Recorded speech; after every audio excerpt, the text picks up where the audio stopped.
Katie. And I'm Sam. We're at Halfling Ever After.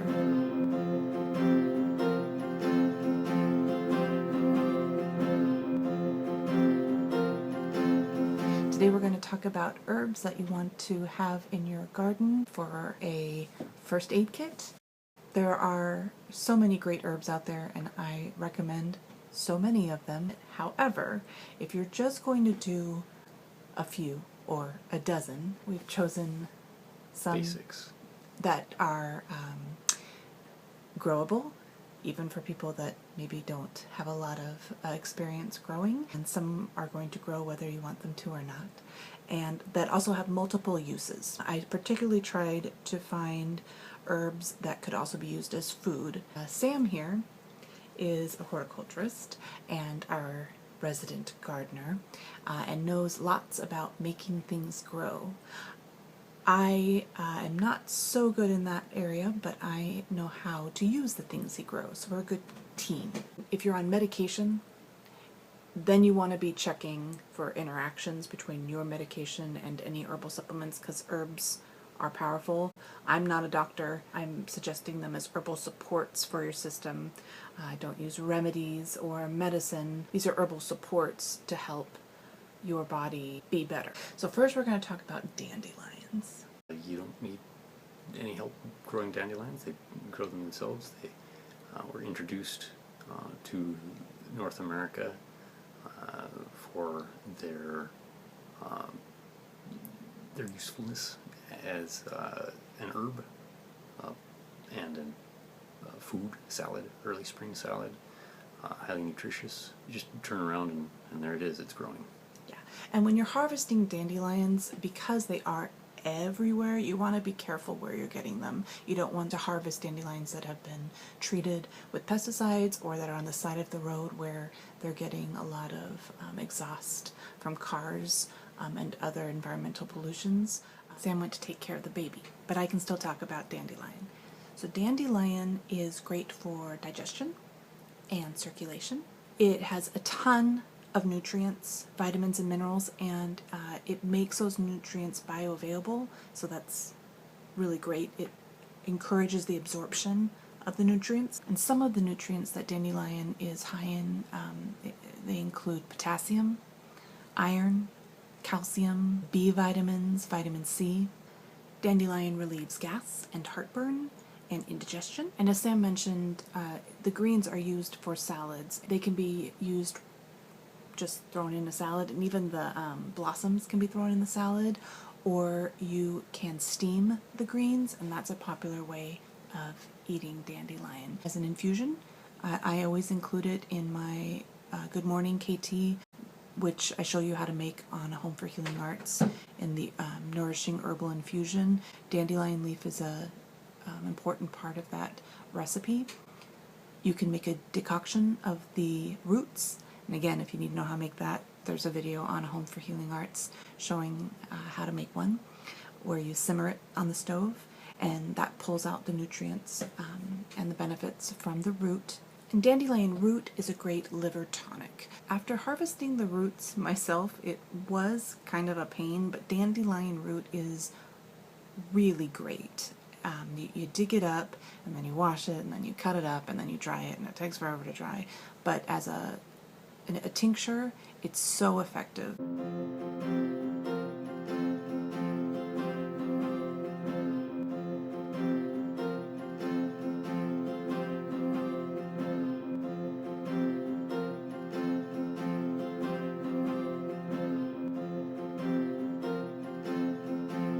So I'll start talking about burdock root, and hopefully the 6-month-old will decide that he will sleep by himself for a little while, and Sam can come and tell us about the growing part. Burdock is a blood purifier, and you can take the leaves and bruise them and use them on poison oak or poison ivy rashes. Like dandelion, burdock is full of great nutrients, and you don't consume the leaves, you just use that topically. What you consume is burdock root, and so you have to, again, dig down and get the root and cut it up. You can actually use the fresh root, just like carrots. You can put it in stews and soups. In tincture form, it's pretty easy to consume, and it does leave, if you make the tincture, you'll see at the bottom there's going to be this milky, that's very good. That means that your tincture is doing what it's supposed to do, and so before consuming your burdock root tincture, you have to kind of shake it up. Burdock root supports healthy skin and the lymphatic system, and it aids kidney function, so it's a great herb to have. Okay, come on and tell us about growing burdock. It's another weed that you'll find growing out in the woods, maybe even in your yard. They send out a very deep taproot, and after a couple of years of growing, they get to be an enormous plant that kind of looks like rhubarb, only not so much pink, and it's a little fuzzier. So it's a fuzzy rhubarb. No relation whatsoever. They're completely different families, but it looks like a big, big rhubarb, and you can dig it up. The roots will go and be very large. I've harvested roots quite large from enormous plants, and they go down 6 feet, no problem, and maintain a very big diameter.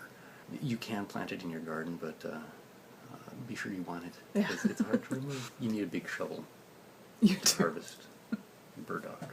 Yeah, no spade. That's not going to do it.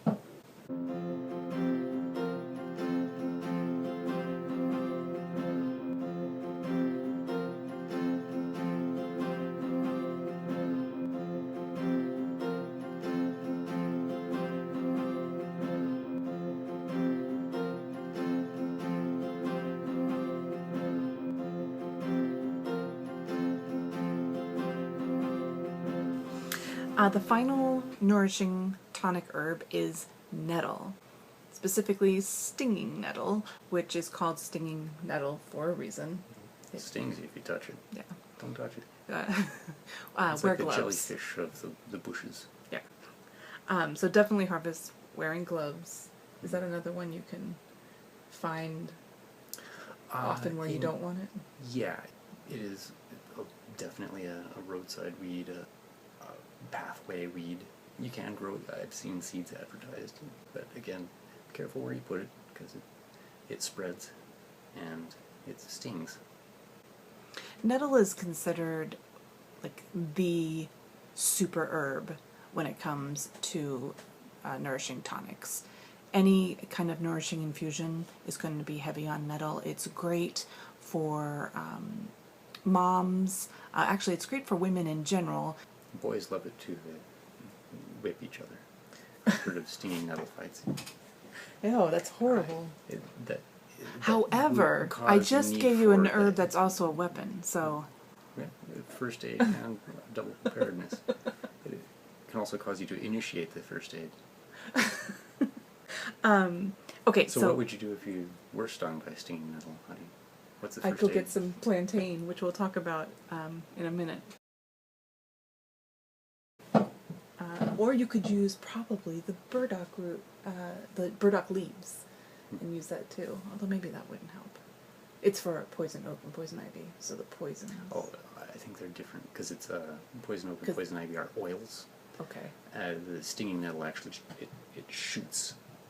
Okay, so shoots then like plantain stuff is what we'd into want to you. do. Nettle is a blood builder. It's very good for your blood. It's got a ton of vitamins and minerals, but it's high in iron, vitamin A, B1, B2, B3, C, D, calcium, E, K, chromium, magnesium, potassium, selenium, zinc. It activates the metabolism. It's great for women. It alleviates PMS symptoms. It is good for menopause. It's also really great for allergies and hay fever, but there is a warning, which is you might be allergic to nettle, in which case it can be an irritating herb to use and you have a reaction to it. So if you you have to try it and see how your body reacts, which in general is how herbs work.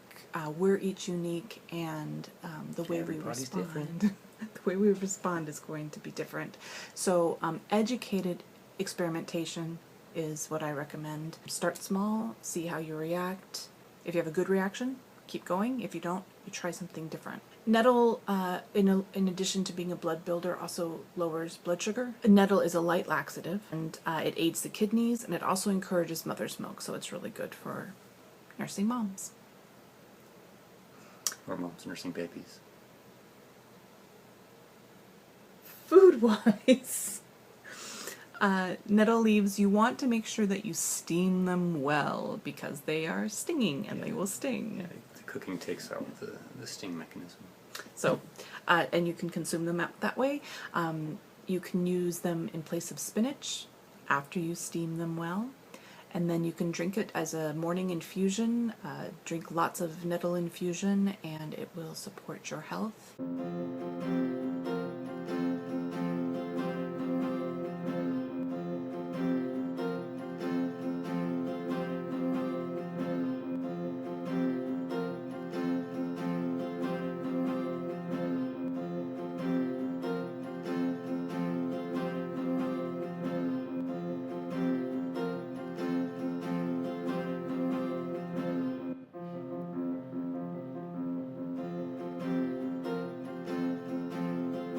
So, click subscribe and live Halfling Ever After.